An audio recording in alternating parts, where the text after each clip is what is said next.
Vivre avec la schizophrénie, c'est pas facile. D'abord, il y a le diagnostic qui est souvent très traumatisant, très stigmatisant. Et puis après, il faut vivre avec. Mais je voulais témoigner ici que malgré tout ça, on peut avoir une vie belle, une vie chouette. Et je voulais aussi donner un témoignage d'espoir à tous ceux qui sont atteints de cette pathologie.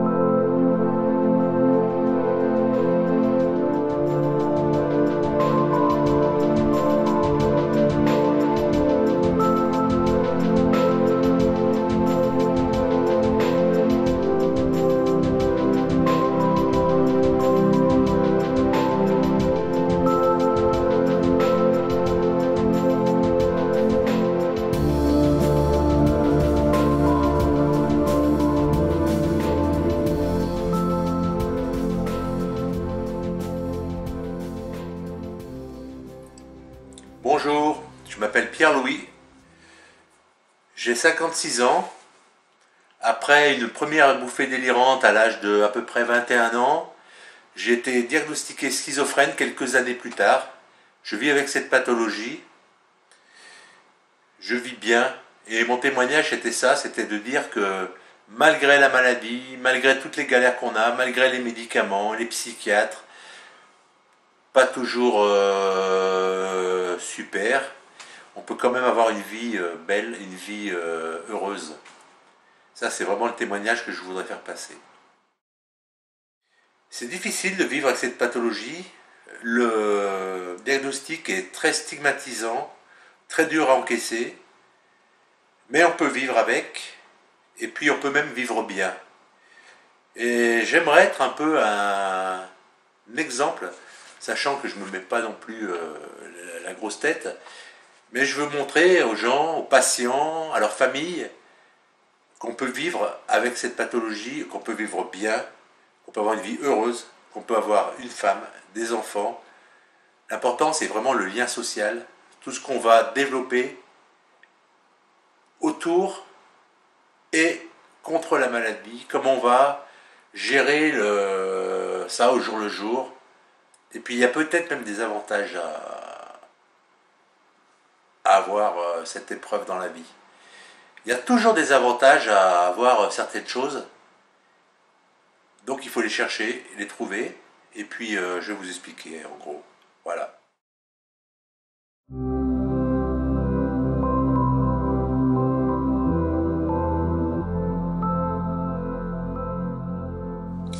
Ouais, la schizophrénie, c'est quand même un terme qui fait très peur. Quand on nous colle ça sur la tête, c'est difficile. Ça, c'est clair. Après, c'est un peu comme un coup de poignard. Ta vie va être différente, tu le sais. Dès qu'on te donne les premiers neuroleptiques, c'est un peu comme une nasse qui se referme. Tu sais que ta vie va être différente. Moi, j'avais cette perception. J'ai eu cette perception le jour où on m'a dit prenez ces médicaments. J'ai dit merde, tout est raté, tout est foutu. Et puis non, finalement, non, tout n'est pas foutu, mais il y a un effondrement quand même qui arrive après la première hospitalisation. Et ça, il faut le gérer, c'est difficile. Et puis aussi, la maladie, elle est très stigmatisante. Le diagnostic est très stigmatisant. Schizophrène, ça fait peur.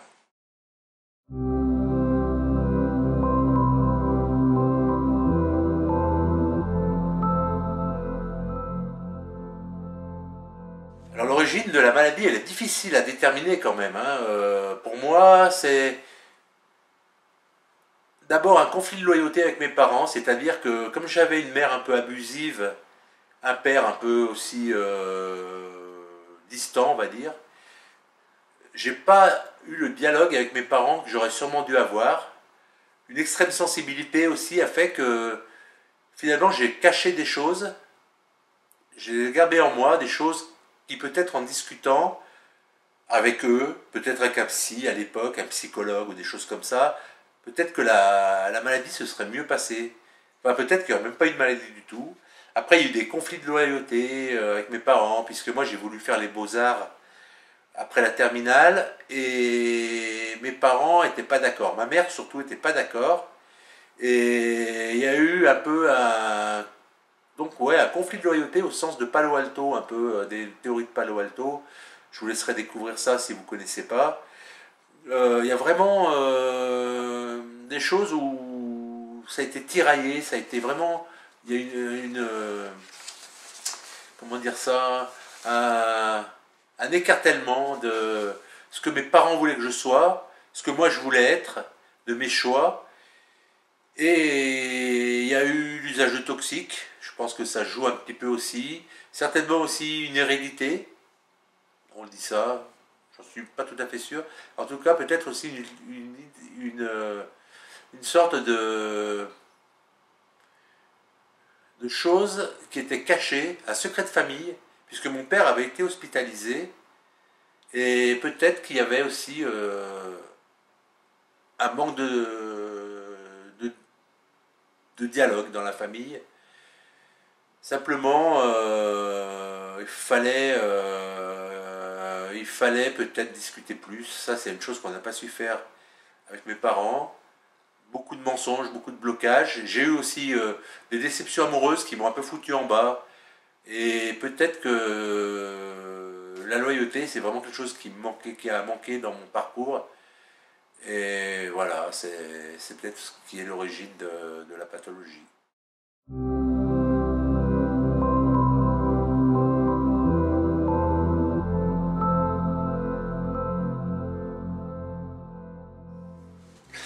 Bon, les hospitalisations, c'est des choses très difficiles à vivre.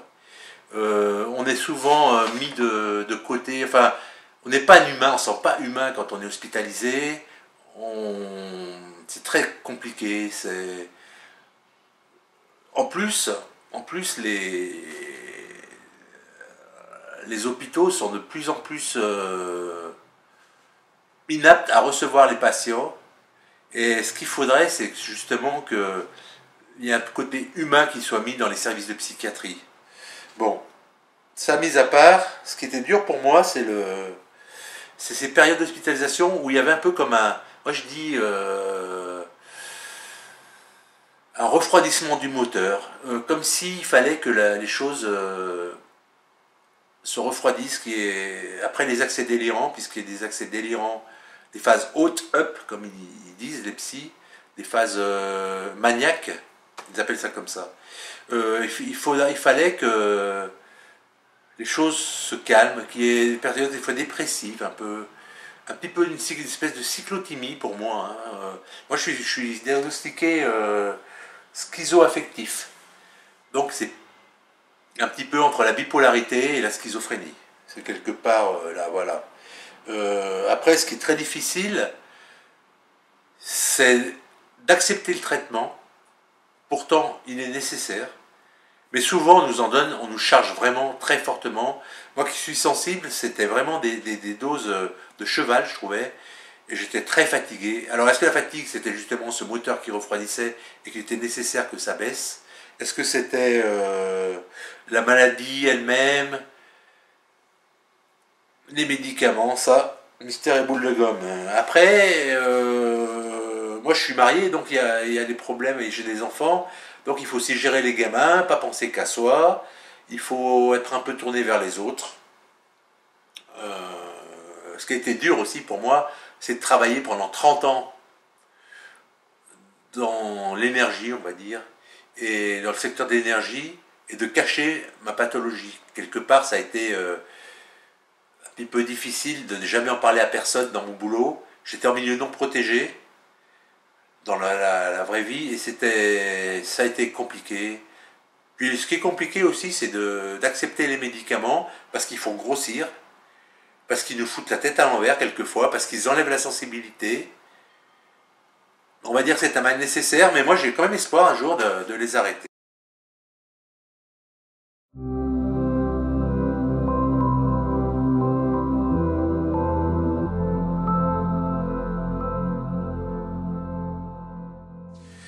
pour aider quelqu'un qui souffrirait de schizophrénie ou qui souffre de schizophrénie, je pense que déjà il faut beaucoup de patience, ça c'est évident. Il faut beaucoup d'amour, moi je dirais que c'est ça le principal. Il faut accepter que la personne soit différente, qu'elle ait des pensées différentes. Il faut accepter ouais, la différence surtout, et puis l'aider à prendre ses médicaments comme il faut au début, lui dire que rien n'est joué, que c'est pas foutu, et peut-être lui dire aussi que après, il y a peut-être un stade où on dépasse la maladie, où on dépasse, je vais presque dire le commun des mortels, où en fait on a une espèce de, où on va développer des outils cérébraux qui nous permettent d'affronter beaucoup de situations. Il y a une espèce d'élasticité du cerveau, de modelage, où en fait on peut quand même facilement s'adapter à une situation. Ça, je trouve que c'est quand même un truc qui est assez fort dans la maladie. Pour aider quelqu'un, il faut vraiment ouais, beaucoup d'amour, beaucoup d'écoute. Moi, ma femme m'a donné beaucoup d'amour. Elle m'a donné en plus 2 beaux enfants. Et ça c'est bon, il faut y arriver, c'est sûr, mais ce qu'il faut dire aussi à la personne, c'est peut-être que c'est pas une merde, que c'est pas la dernière des merdes, parce qu'il a une maladie, et ça, on le dirait pas à quelqu'un qui a un cancer, ou qui souffre d'un problème cardiaque, ou qui aurait un diabète. Alors pourquoi dire à un schizophrène que c'est un nul, ou faire un jugement de valeur, ça, il faut essayer de jamais le faire, d'accepter la personne, et puis peut-être lui donner quelques aides matérielles, c'est-à-dire quand il va vraiment pas bien, tout simplement lui faire à manger, l'aider pour le ménage, des choses comme ça. Mais sinon, il y a pas grand-chose à faire, j'allais dire. Simplement laisser la personne vivre et puis lui donner de l'amour. Voilà.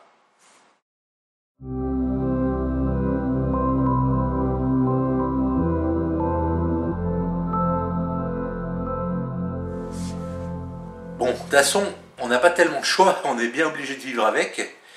On peut se foutre en l'air, hein. Il y a beaucoup de schizophrènes qui se foutent en l'air parce qu'ils sont vraiment déprimés. Il y a des phases dépressives, des phases up ou maniaques. Mais je pense quand même on peut vivre et puis on s'adapte. C'est comme tout. Je sais pas, quelqu'un qui manquerait de jambes, eh ben, il peut vivre avec une prothèse. Il y a des choses où on arrive à se débrouiller. Puis je l'ai déjà dit, il y a quelque chose de. Moi j'aime bien les gens schizo parce ils ont aussi une espèce d'intelligence. C'est pas des cons, ça il faut vraiment le dire, c'est pas des gens cons, c'est des gens qui sont différents, qui ont une manière de voir le monde différente. Et peut-être que c'est la phrase de Krishnamurti que j'aime beaucoup, peut-être que c'est pas anormal d'être malade dans une société qui l'est complètement. C'est-à-dire, la phrase, je ne sais pas exactement ce que c'est, la phrase de Krishnamurti, mais c'est comment vivre dans une société malade sans l'être soi-même, quoi. Et finalement, ça révèle aussi quelque chose de sociétal. Le malaise psychique, c'est quand même quelque chose qui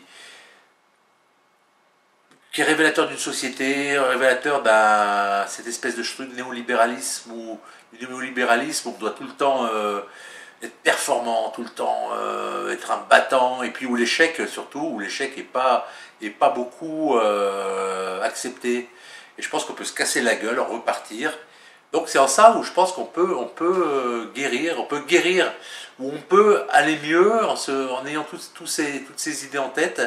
Et puis peut-être, ça c'est mon espoir, j'ai fait des tentatives, ça a échoué, je me suis retrouvé en hôpital, mais c'est vrai qu'on peut peut-être arrêter les médicaments si on a une espèce de, pour moi c'est une espèce de rythme du cerveau un petit peu plus cool. Les schizophrènes sont des gens qui pensent très vite, ils font beaucoup de coq à l'âne, beaucoup d'idées rapides, percutent vite les choses, et peut-être qu'on peut par la méditation, le yoga, la sophrologie, des choses comme ça.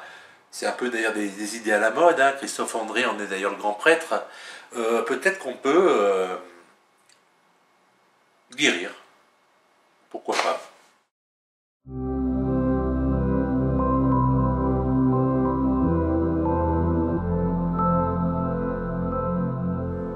Bon, c'est clair que l'image du schizophrène, elle est pas bonne du tout. Quand on dit, ça c'était un truc que j'avais écrit sur mon blog, schizomanie, si vous voulez y aller faire un tour, schizomanie au pluriel.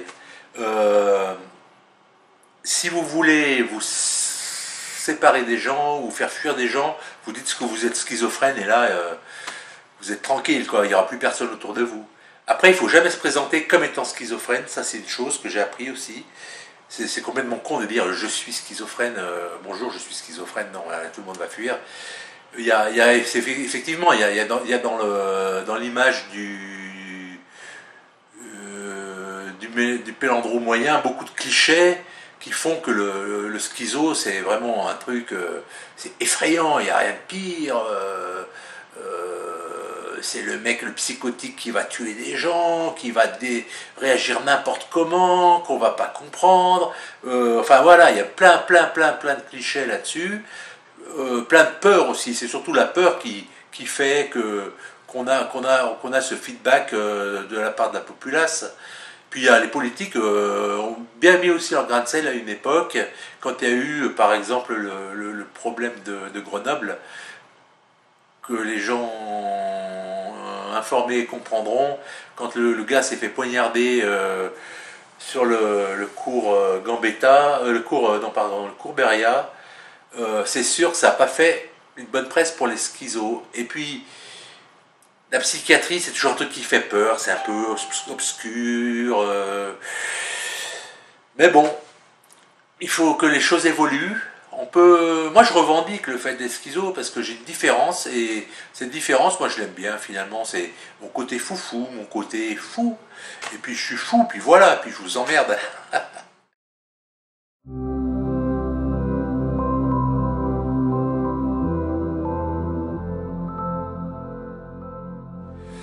Par contre, je sais pas si il faut beaucoup en parler, parce que déjà ça peut saouler les gens qu'on en parle trop. Bon, il y a eu, on n'en parle pas beaucoup. Alors, moi je vois quand même dans le côté, le côté militant, quelque chose de pas mal, qui se rapprocherait un peu de l'homosexualité. C'est-à-dire que les homosexuels à une époque ont fait les gay pride, ont revendiqué leurs différences sexuelles. Et finalement, pourquoi ne pas revendiquer notre différence mentale? Dire on est différent, et puis voilà, on peut faire, imaginer, il y a eu la Mad Pride, on peut faire la Schizo Pride, mais bon, je suis partagé sur le fait qu'il faut beaucoup brasser pour cette reconnaissance. Je sais pas si... Bon, après, je sais pas.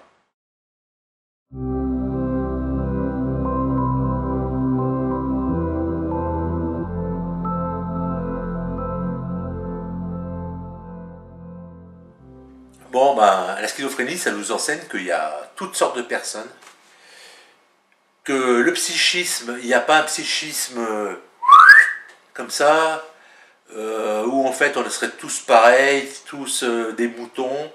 Le fou dérange parce qu'il est différent, parce qu'il a une liberté quelque part. Et moi j'aime cette liberté. Et puis quand on est fou, il faut être malin. Et donc on peut s'en sortir, on peut vivre dans ce monde, sachant qu'il ne nous plaît pas forcément. Mais on peut aussi lui donner comment dire, faire déplacer un peu les curseurs doucement. On peut imaginer que dans quelques années, on sera tous fous, on sera tous libres, et peut-être que les psychiatres, il n'y en aura plus, tout simplement.